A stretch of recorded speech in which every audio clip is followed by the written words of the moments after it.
Bienvenidos a mi canal. En esta ocasión voy a dar una breve exposición acerca de las características fundamentales que debería reunir un gobierno ideal. Esto es una opinión personal basándome en mis lecturas previas de autores como Niccolò Machiavelli, Jean Jacobo Rousseau, John Locke, Bolívar en sus escritos fundamentales, entre otros.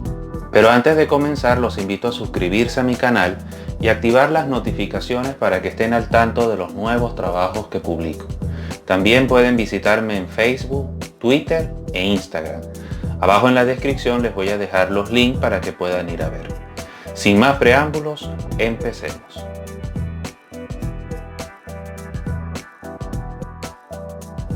Desde el punto de vista del sistema de gobierno, un gobierno ideal sería aquel en cuya estructura reúna, al menos en lo que concierne a la elección de sus autoridades, los beneficios y las bondades que ofrece tanto el sistema democrático representativo como el sistema aristocrático. Antes de entrar en materia, vamos a dar una pequeña definición de lo que es la democracia y la aristocracia. La democracia, como su nombre lo indica, es el gobierno por el pueblo o el gobierno del pueblo, por el pueblo y para el pueblo. Y una de las características fundamentales es que sus autoridades son elegidas a través del sufragio o del sorteo o la suerte. Y la aristocracia, por el otro lado, es un sistema de gobierno en la que su principal característica es que las autoridades son elegidas de acuerdo a los méritos propios.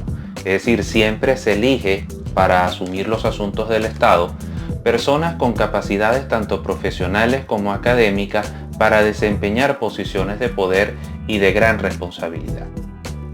En este sentido, para que una persona pueda optar a un cargo de elección popular, no solamente tiene que ser popular entre sus electores, sino que es fundamental que reúna una serie de cualidades, tanto profesionales como académicas, que su conjunto demuestre su idoneidad o su probidad en el ejercicio de sus funciones.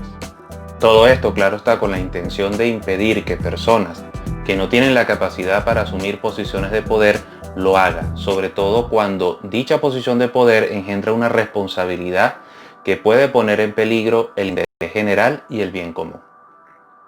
Del mismo modo, es importante que el nuevo candidato o el candidato a un cargo de elección popular tenga cierta experiencia desempeñando cargos en la administración pública.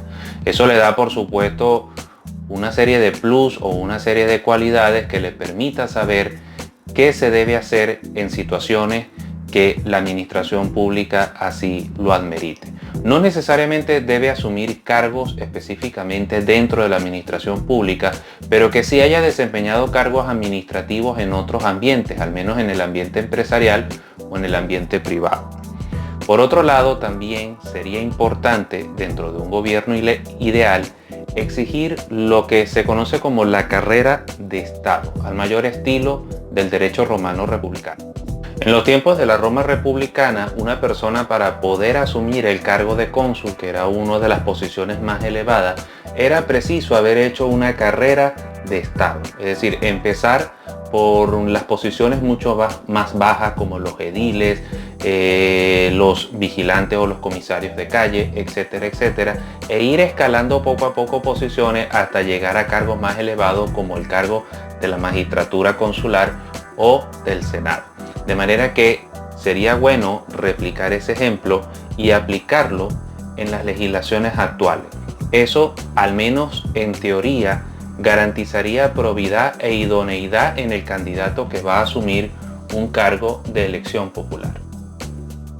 En segundo lugar, en un gobierno ideal se deberían eliminar las reelecciones consecutivas. Y para ello me permito hacer una cita de nuestro libertador Simón Bolívar, cita que yo utilicé en un video anterior hablando sobre las características que debe tener una constitución ideal. Abajo en la descripción les voy a dejar el link para que también puedan visitar ese video. Abro comillas, la continuación de la autoridad en un mismo individuo frecuentemente ha sido el término de los gobiernos democráticos. Las repetidas elecciones son esenciales en los sistemas populares, porque nada es tan peligroso como dejar permanecer largo tiempo en un mismo ciudadano el poder. El pueblo se acostumbra a obedecerlo y él se acostumbra a mandarlos, de donde se origina la usurpación y la tiranía. Es fundamental, desde mi punto de vista, eliminar las reelecciones, porque los candidatos, cuando gobiernan, vamos a decirlo así, cuando son elegidos, ellos se preocupan más por la reelección que por gobernar el país. Y algunas personas, lamentablemente, cuando llegan a posiciones de poder, hacen todo lo que esté a su alcance para trucar dichas elecciones, infiltrándose en las instituciones, tratando de establecer mecanismos que les permita obtener ventajas electorales a su favor. Por lo tanto, considero que tanto la Constitución como las leyes que la vayan a secundar deben prohibir terminantemente las reelecciones consecutivas. Quizás las reelecciones indefinidas sí, pero las reelecciones consecutivas como tal no, porque se busca, lamentablemente, no todos, pero hay personas que se aprovechan de estas ventajas legales para procurar establecer condiciones electorales más ventajosas para mantener y perpetuarse en el poder, tanto él como sus acólitos. Por lo tanto, en conclusión, en un gobierno ideal, con una buena constitución, se debe eliminar las reelecciones consecutivas. En tercer lugar, en un gobierno ideal se deberían eliminar los antejuicios de mérito por parte del Congreso Nacional, la potestad de disolver el Parlamento por parte del Presidente de la República y el veto presidencial. Considero que es pertinente eliminar estos instrumentos porque se pueden utilizar, lamentablemente, para propósitos electoreros o propósitos partidistas, y no para ejercer una sensata contraloría en el manejo de la cosa pública. Es decir, por ejemplo, el Parlamento puede utilizar los antejuicios de mérito para tratar de destituir un candidato o un presidente o un funcionario que esté asumiendo un cargo de elección popular. Por otro lado, también el presidente de la República, haciendo uso de esas atribuciones, pudiera, a través del veto presidencial, truncar cualquier proyecto de ley que pudiera ser beneficioso para la sociedad, pero que por motivos políticos o por simple adversidades dentro del tema político, pues decide vetar los proyectos de ley que pudieran tener en manos el Parlamento. Por otro lado, también la potestad de disolver el Parlamento es un arma de doble filo, porque un presidente, teniendo un Parlamento que es francamente opositor a su gestión, pudiera utilizar esa herramienta para disolverlo y solicitar la creación de un nuevo Parlamento a su medida. Por lo tanto, en los casos donde hay desacato, donde hay violación a las normas constitucionales o a las leyes orgánicas, deberían ser instruidas y conocidas por los tribunales, porque al menos en teoría se entiende que tanto los tribunales de justicia desempeñan una función apolítica y lo que buscan es la aplicación de la ley. Lo digo en teoría, porque se han visto casos. Entonces, en esta situación, en este contexto, los tribunales son los que deberían conocer los casos de juicios contra funcionarios públicos por delitos de corrupción, por traición a la patria, por violación a la Constitución, etc. ¿Cuáles pudieran ser dentro de la organización jurisdiccional? ¿Cuáles pudieran ser esos órganos? Pudieran ser las Cortes de Apelaciones y en última instancia la Corte Suprema de Justicia, son las que debería conocer estos casos. Cuando hay violación, cuando hay hechos de corrupción, son los que deberían instruirse y dictar fallos. En el caso de la Asamblea también, el presidente de la República puede solicitar a la Corte Suprema de Justicia que declare el Parlamento en desacato cuando se hayan cometido violaciones flagrantes a la Constitución. Y en el caso del veto presidencial también, si el presidente considera que el Parlamento está promulgando una ley que es contraria a la Constitución o que es francamente inconstitucional, puede solicitar de la Corte Suprema de Justicia que lo declare inconstitucional o nulo o irrito. Pero no utilizar estas herramientas políticas, porque eso se puede prestar para otros intereses, lejos por supuesto del interés general y del bien común. En cuarto lugar, deberían eliminarse dentro de la Constitución los poderes habilitantes al presidente de la República en materia de legislar, porque pudiera, digámoslo así, o quizás dentro de la letra pequeña, pudiera darle potestades al presidente de la República que son parecidas a una dictadura. Es fundamental de que el Parlamento mantenga su función originaria de legislar y de promulgar leyes. Sin embargo, hay casos excepcionales en el que el presidente podría asumir potestades legislativas, sobre todo cuando el país entra en crisis económica, en crisis debido a algún tipo de fenómeno natural que haya generado estragos en la nación. El presidente puede tener potestades para legislar, pero solamente en esos casos.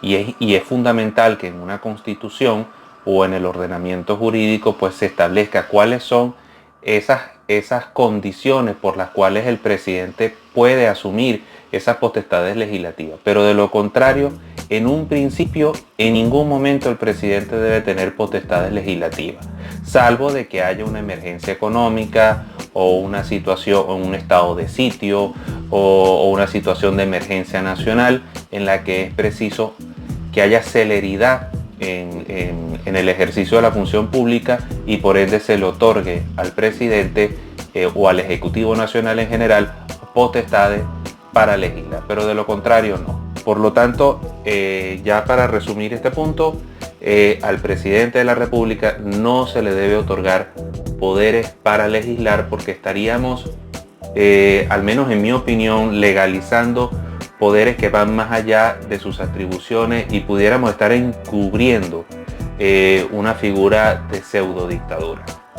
Solamente se le debe dar ese poder en caso de emergencia o cuando el Estado así lo requiera, y siempre y cuando de que en la realidad se cumpla con los supuestos normativos que la misma ley contempla. En quinto lugar, sabemos el papel fundamental que desempeñan las Fuerzas Armadas, ya que ellos son los que se encargan de velar por la seguridad y defensa de la nación, el respeto a la soberanía y principalmente a la institucionalidad y constitucionalidad en un país. Estas funciones, que son bastante delicadas y que lo que se busca es proteger la soberanía y el respeto a la institución, considero oportuno, al menos en mi opinión, de que los funcionarios que integran los distintos componentes de las Fuerzas Armadas en lo que respecta a la promoción y ascenso de los mismos deben ser aprobadas en última instancia por el Congreso de la República a través de la Comisión de Seguridad y Defensa, que se encargue de velar por el estricto cumplimiento de los requisitos que exige la ley y el reglamento para que dichas promociones y ascensos sean aprobadas. Si esa facultad la tiene únicamente el presidente, pudiera haber un conflicto de intereses. Esto porque, obviamente, cuando un funcionario se ve beneficiado por el ascenso de un comandante en jefe de turno, puede ser que la lealtad que vaya a ejercer dicho funcionario vaya a ser a favor de ese gobierno de turno y no a su institución o a las funciones o a los principales propósitos por el cual él ha sido investido de dicha autoridad. Por tal motivo, considero que en un gobierno ideal las promociones y los ascensos no deben ser aprobados por el presidente de turno, sino por el máximo representante de la soberanía de un país, que es el Congreso de la República, a través de una Comisión de Seguridad y Defensa que vele por el estricto cumplimiento de las leyes y los reglamentos en lo que concierne a los requisitos para poder optar a un ascenso o a un nombramiento de un cargo de mayor responsabilidad dentro del componente de las Fuerzas Armadas. En sexto lugar, y como consecuencia de lo ya dicho en el punto anterior, es preciso que los militares estén al margen de la vida política. Por tanto, no deben sufragar ni participar en actos de proselitismo político.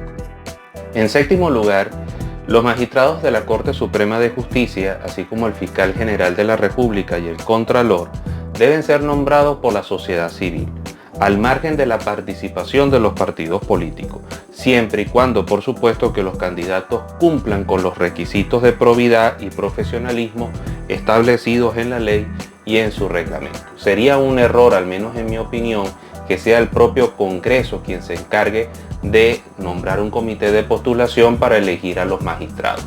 Si estos órganos como la magistratura, la Fiscalía General, etcétera, se encargan de hacer contraloría en los asuntos de la cosa pública o de la República, sería un conflicto o sería incongruente que sea el propio Congreso, que es un órgano político, de elegir a los miembros del magistrado o del comité de postulación.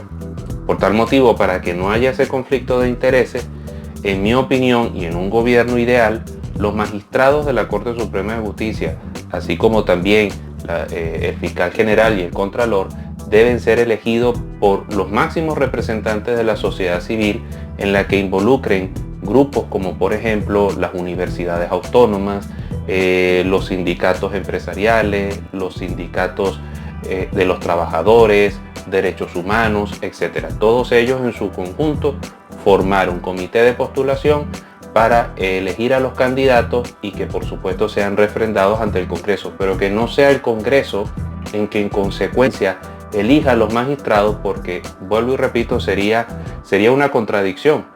Si los magistrados y los fiscales, entre otras funciones, tienen la de asumir esa contraloría en el manejo de los asuntos públicos, entonces sería incongruente que el propio Congreso sea el que los nombre.